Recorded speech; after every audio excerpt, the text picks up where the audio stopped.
Okay, so today we're going to show you how to fix your floor. We've got a little scratched up spot here where the chair is rubbed on the floor. And what we're going to do is use some Craftnik gel stain. We're using a warm walnut. This is a water-based formula that's non-toxic and it's very easy to use. So all we're going to do is squirt a little line on the floor, and we're going to take a foam brush or whatever kind of brush you want to use. Foam works great. And we're just going to push it into those spots. It's okay if it gets around it. Look at that. It's just absorbing it, and after it dries, you shouldn't see it at all. Other than you might need to do it twice. Sometimes the stain dries lighter, so a second coat might be needed. Look at that. It already looks like 100 times better. So try that. Yeah, darker put one that in too. there. That's just about got it. You might want to put a little dark in there. Mm-hmm.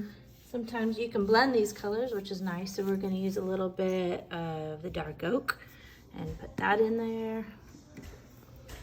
And just kind of add that color to it. There we go. Look at that. It's just about gone. Voila! Amazing. It is. It looks great.